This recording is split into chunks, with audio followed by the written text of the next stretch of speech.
2023 was one of the best years in gaming. It seemed like fans of every genre had something to play. ARPG fans had Diablo 4, platformer fans had Super Mario Bros. Wonders, Dungeons & Dragons fans had Baldur's Gate 3, survival horror fans had the Dead Space remake, Zelda fans received a highly anticipated sequel, fighting game fans played Street Fighter 6, Souls-like fans had Lies of P, Metroid Prime received a surprise remaster, immersive sim fans had the System Shock remake, puzzle game fans solved their way through the Talos Principle 2, and JRPG fans had Final Fantasy 16 amongst other releases. And I'm only scratching the surface with this list. 2023 was a juggernaut for the gaming industry, not only for the volume of games, but also the quality of releases. There was so much to buy and play that it was a bit overwhelming at times. Nevertheless, with all of this momentum, surely 2024 is going to be another great year for the gaming industry, right?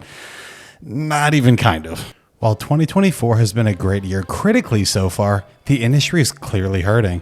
As of writing this script, Microsoft, Sega, PlayStation Studios, Tango Gameworks, Arcane Austin, Unity Technologies, EA, Ubisoft, Naughty Dog, and plenty of other studios have had to cancel projects, lay off employees, or do both to sustain themselves in the current gaming landscape. So, why are studios laying off employees or shutting down? What's going on in the industry? And what does the future look like? I may not have all of the answers, but I certainly have some thoughts I'd like to discuss. A great place to start will be diving into the economics of the gaming industry. How well a game or any piece of media performs plays a key role in dictating budgets, sequel opportunities, and sales figures amongst other key benchmarks. The big numbers publishers and senior leadership closely monitor are operating expenses, development costs, the break-even point or just break-even, and return on investment or ROI for short. The most relevant metric to discuss will be the size of budgets and the break-even point, which is tied to overall profit. As you can tell from this very basic chart that I made, you can see how video game production costs have skyrocketed over the past 30 years. Before getting into this, yes, this is a very small sample, and yes, there are some cross-generation games here like Destiny, but I believe seeing the projected budgets and number of copies needed to break even tell a compelling story itself. Crash Bandicoot 1, which cost $1.5 million, needed to sell 30,000 copies to break even or greenlight a sequel. Halo 2 cost $20 million and needed 400,000 copies to break even. Fast forward to 2018's Red Dead Redemption 2, and you have a game that cost $300 million that needed to sell 5 million copies. The knee-jerk reaction I've read online and I've heard from much of the gaming community is that games cost too much and budgets need to be smaller. But that isn't necessarily true. Sure, executives and senior leadership are often paid enough to fund multiple indie or AA game studios, but the growth in budgets and overall sales expectations have grown proportionally with the overall industry. Industry analysts, Statista, and Best Gaming Tips have documented the gaming industry's growth over the past 23 years. In the year 2000, the gaming market was worth $6.6 billion. In 2010, it grew to $18.6 billion, and in 2020, it jumped to $165 billion and catapulted to between $300 to $365 billion in 2023 alone. The industry has grown over 1,300%, and the number of gamers has boomed over the past 20 years as well. In my opinion, I believe when you look at the overall market growth, the fierce competition between games today, the rising costs of maintaining a talented production team, and the industry shift towards creating live service games, it's hard to say development costs need to shrink as a solution for this problem. However, while this is technically true on paper,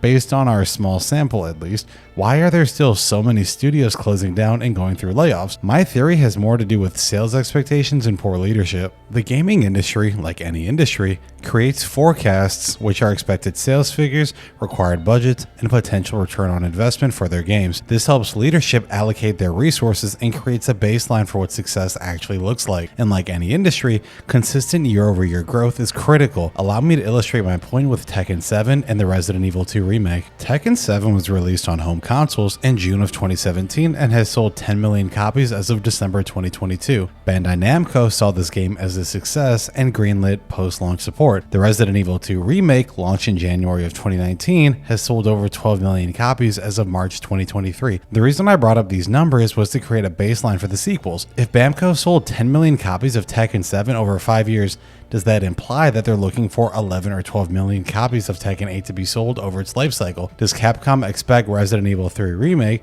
to sell 13 or 14 million copies during its life cycle? These assumptions influence ever-growing production costs and sales expectations to continue growing with each new release. Nevertheless, Tekken and Resident Evil receive a bit of grace from their publishers because they're long-running IPs with millions of fans worldwide.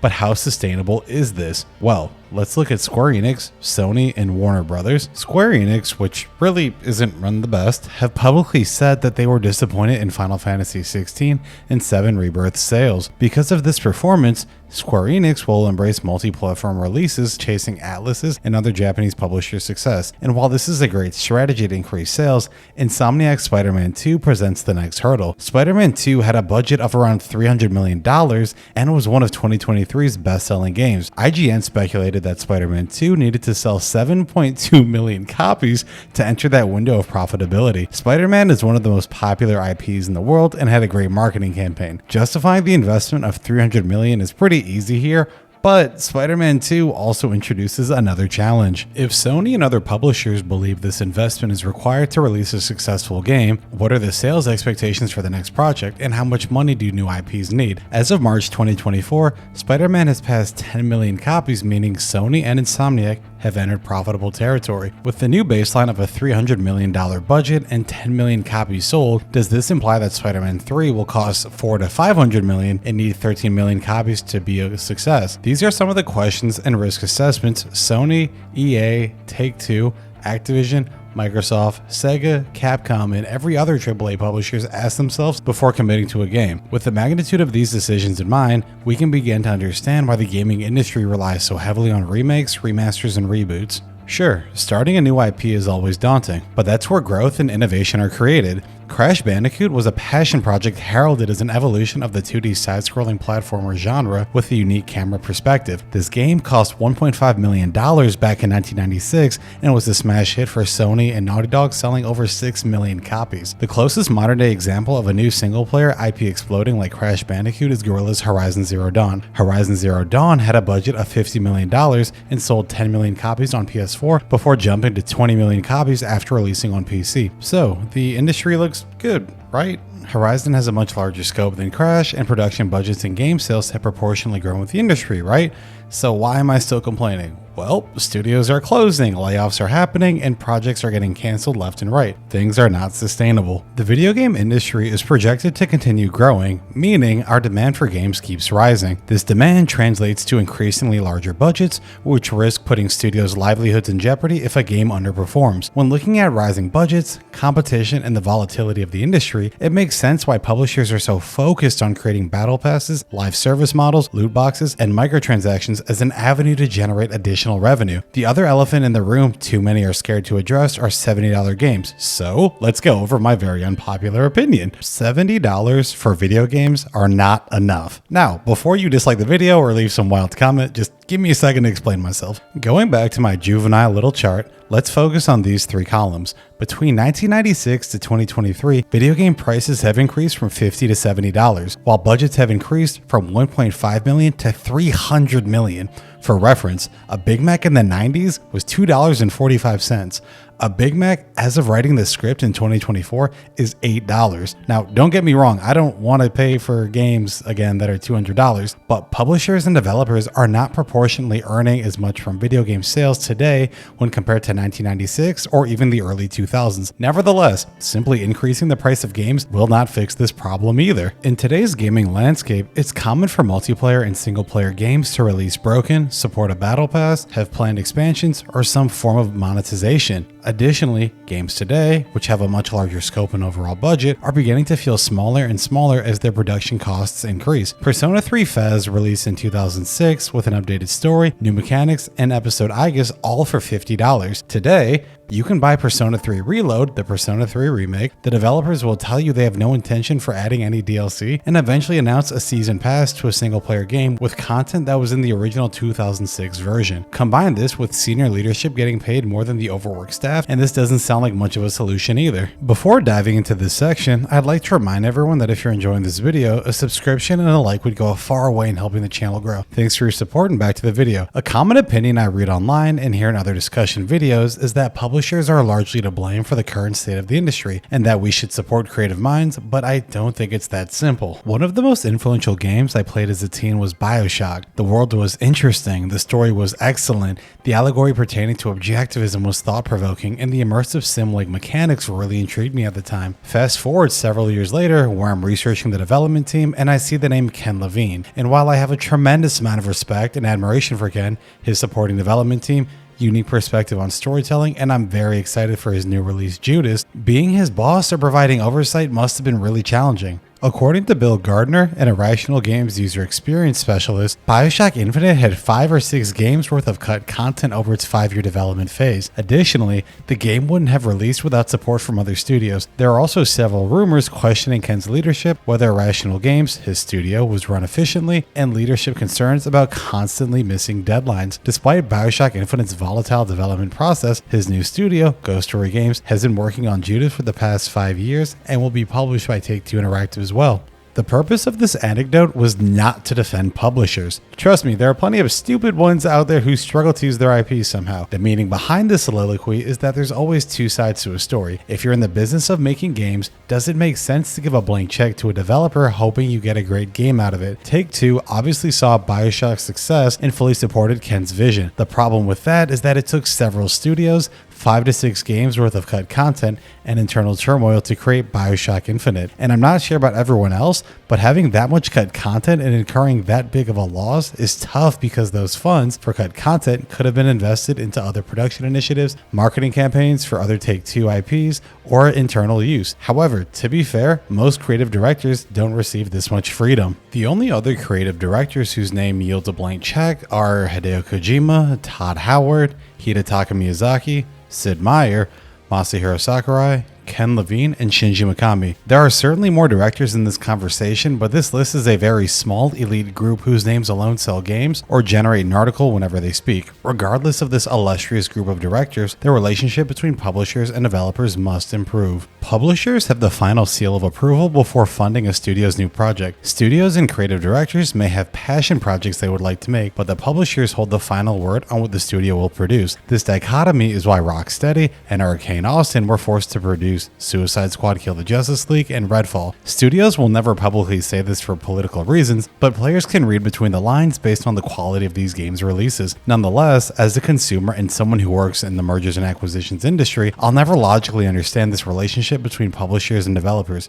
Releasing a game that studios aren't passionate about producing, or releasing a broken game and fixing it later, doesn't seem like the most lucrative decision. But in saying that, there are always exceptions. The shining example of how to handle this relationship properly is how Nintendo treats their studios. Nintendo provides financial and oversight support while not altering the artist's intentions. They allow studios to develop independently before enduring Nintendo's rigorous quality control standard. This culture is why Nintendo games are often brimming with quality. Nintendo is not scared to delay a game until it's ready and strives to ensure consumers receive a quality package whenever we see that Nintendo label. This leadership style and studio autonomy has helped them create millions of fans worldwide over several decades, and is why they have a dedicated group of fans that tolerate their other bad business decisions. So, how do we fix the gaming industry, and what's a sustainable path forward?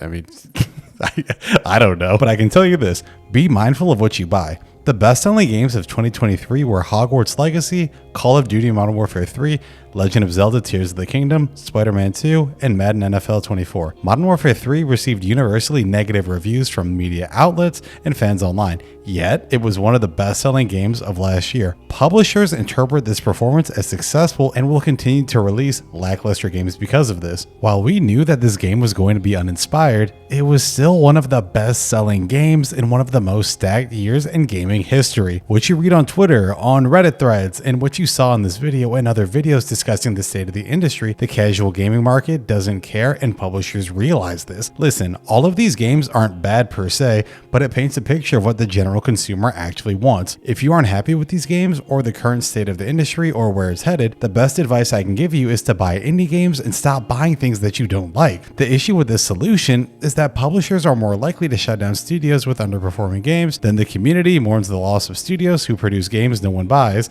while these studios run the risk of creating a cult classic which will only hurt aspiring developers and artists in the long run. If you take one thing away from this rambling that I call a video, let it be this: follow people and studios.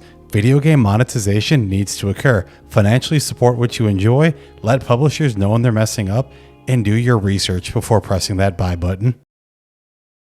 All right, thank you so much for making it to the end of the video. As always, well, not as always, I'm going to try something a little bit different and put all of my resources in the video description. So if you want to read any of the articles, feel free to check that out. And hopefully this video came out all right. Like I said, it was a lot of research, and just kind of getting all my thoughts together for this video was a little bit difficult. But if you enjoyed this discussion, you might enjoy my stealth game video discussion right here. A couple of questions though before I close out this video. What do you guys think of the current state of the industry? How would you go about fixing it? I don't even know if there's anything to fix or if this is just like a natural cycle, but it's very much unsustainable, and it's just kind of daunting that if you make a bad game, you run the risk of getting your studio closed down, kind of like Volition with Saints Row. Are there any franchises you'd like to return? How did you get into gaming in the first place? How did you find this video? And do you have any cult classics that you like? Just, let's keep the discussion going in the comments below. Last thing is for longtime viewers of the channel, which I haven't really made that many videos, but for longtime viewers of the channel, I will be shifting for the next couple of weeks into the SMT4 video analysis. I have a whole lot to say. The video might be around like an hour or something, but I'll keep you guys posted on I'll keep everybody posted through my Twitter and through the community tab about how that video is going. So again, thank you for all the support. Thanks for watching my content. Really appreciate it, everyone. And stay tuned for the next one. I'll catch you guys later.